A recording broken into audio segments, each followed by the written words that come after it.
Kanan kosong. Give one to Mat lah. Give one to Mat. Ada. Okey, baik. Okey, kita mula. Terima kasih kepada semua ahli-ahli Parlimen Pakatan Harapan, termasuk bekas menteri yang datang bersama untuk menghadiri Sidang Akhbar berkaitan dengan kenyataan yang dibuat oleh Yang Berhormat Menteri Kewangan sekarang, Tengku Dato' Sri Safrul. Saya ada satu kenyataan bertulis yang akan diedarkan dan saya nak baca kenyataan saya sebelum soalan-soalan diajukan kepada saya. So, terima kasih lagi kepada Saudara Mat, wakili Amanah, dan juga Saudara Saifuddin yang mewakili DKR, dan mereka juga adalah bekas Menteri Kanan dalam Kerajaan Pakatan Harapan. Semalam di Parlimen, Menteri Kewangan Tengku Dato' Sri Safrul Abdul Aziz telah cuba mengalihkan perhatian ke melut antara dua darjat di mana Menteri Perusahaan, Perladangan dan Komoditi melanggari kuarantin kendiri selama 14 hari dan di kompaun manja hanya RM1,000, sedangkan makcik warga emas berumur 72 tahun dihadapkan ke mahkamah dan didenda RM8,000 serta penjara sehari. Menteri Kewangan menyatakan bahawa 101 projek rundingan terus yang bernilai sebanyak RM6.6 bilion telah diluluskan oleh Kementerian Kewangan Pakatan Harapan. Sepanjang 22 bulan kami memerintah. Dalam kata lain, kos berata setiap projek rundingan terus di zaman PH adalah RM65.3 juta. Namun, berapakah peratusan RM6.6 bilion ini berbanding dengan nilai keseluruhan perolehan di bawah Pakatan Harapan? Jawapannya ialah 1.4%. Rujuk jadual di bawah yang diperolehi dari laporan anggaran perbelanjaan 2018 dan 2019. Kalau kita lihat, total procurement is 477.4 billion ringgit. So this was during the what do you call that, the 22 months. Ini adalah jumlah. So sekiranya 6.6 bilion dibandingkan dengan 477.4 bilion ringgit, hanya 1.4%.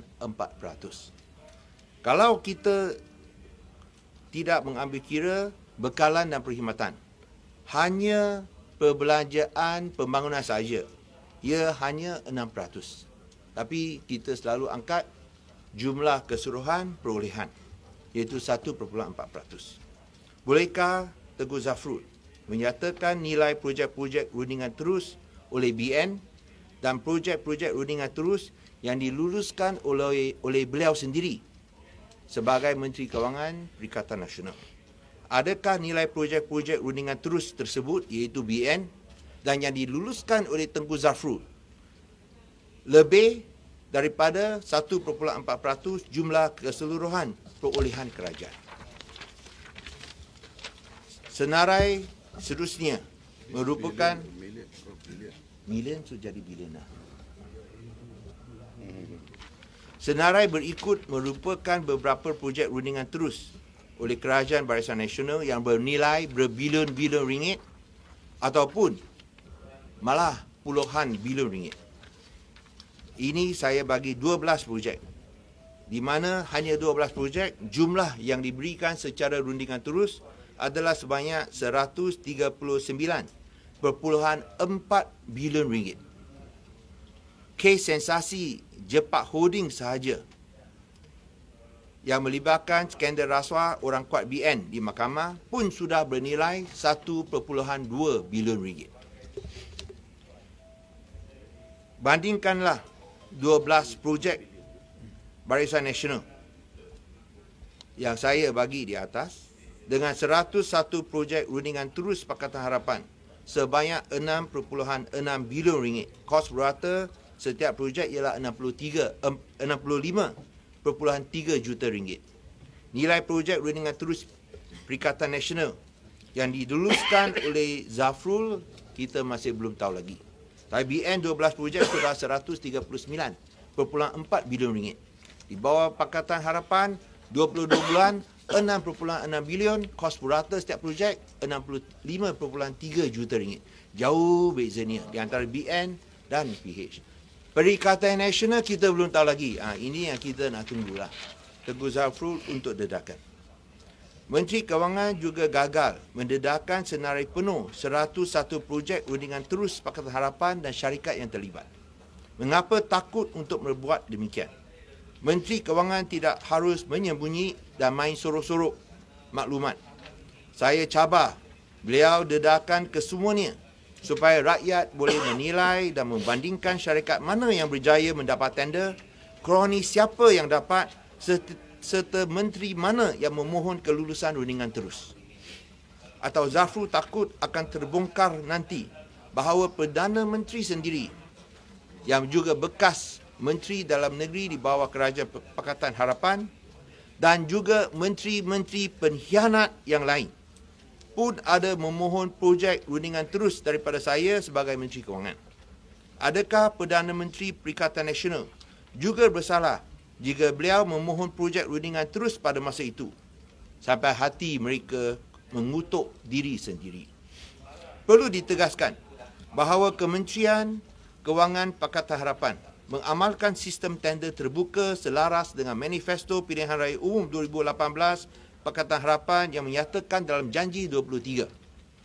Dan saya memetik janji tersebut. Kami akan memastikan sistem tender terbuka digunakan dengan meluas dan telus, terutamanya untuk projek-projek besar. Jelas di sini tidak disebut bahawa tidak boleh menggunakan kaedah rundingan terus dalam keadaan tertentu. Pengecualian daripada menggunakan kaedah tender terbuka dibenarkan oleh Kementerian Kewangan berpandukan garis panduan kerajaan yang dilampirkan. Ini saya bagi untuk semua. Ini daripada website Kementerian Kewangan, pengecualian daripada tata cara perolehan kerajaan. Yang juga terpakai sekarang. Terima kasih. Iaitu tertaluk kepada syarat tertentu seperti perolehan masa krisis atau bencana alam, perolehan berkepentingan nasional dan melibatkan keselamatan negara, khususnya ATM, Angkatan Tentera Malaysia dan PDRM, Polis Diraja Malaysia. Kepakaran khusus, one of a kind, iaitu di mana hanya seorang pakar itu boleh digunakan, atau kalau kita nak bekalan Microsoft sahaja, tak boleh pilih yang lain untuk beli Word. So itu rundingan terus dan sebagainya. Kabinet juga boleh memutuskan untuk melaksanakan rundingan terus. Satu perkara yang nampaknya semua menteri-menteri pengkhianat sekarang sudah lupa. Saya nak tegaskan, 1% ini semua perolehan. Kalau kita cakap tentang projek pembangunan, 6%. Ini ialah untuk mengambil kira keadaan cemas. Kalau bencana alam, contohnya Sungai Kim Kim, di mana kita berikan peruntukan segera, ataupun COVID-19 di mana kita juga berikan peruntukan segera. Ini diluluskan kepada pihak kementerian. Bukan bila saya lulus saya akan lantik itu kontraktor, tidak. Kementerian akan uruskan. Macam Sungai Kim Kim, Kementerian Alam Sekitar, macam COVID-19, Kementerian Kesihatan. Ataupun bila ada satu bencana alam sekitar, ada banjir.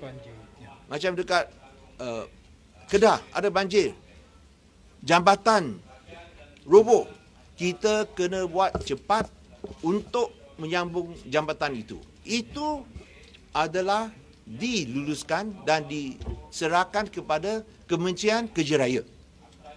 So itu adalah keadaan khusus dan yang melibatkan jumlah seperti yang saya sebut tadi, 1.4%. So di sini saya tidak lihat di mana kita melakukan kesalahan. Yang pertama, kita mematuhi janji dalam Manifesto Pakatan Harapan. Yang kedua, kita pastikan bahawa jumlah ini sungguh pun kita adalah secara ringan terus mesti mematuhi tata cara perolehan yang ditetapkan. Dan ini disebutkan dalam website Kementerian Kewangan tentang prosedur-prosedur tersebut. Oleh demikian, saya mendesak Tengku Zafrul mendedahkan segera senarai penuh projek rundingan terus oleh Pentadbiran Barisan Nasional, oleh Pakatan Harapan dan Perikatan Nasional. Jangan fitnah. Jangan suka baling batu sembunyi tangan. Jangan cuba mencipta persepsi untuk mengalih perhatian daripada kepincangan dalam Barisan Nasional dan juga Perikatan Nasional. Berani kerana benar, amar makruf nahi mungkar. Sekian, terima kasih kepada semua. Okay, any questions?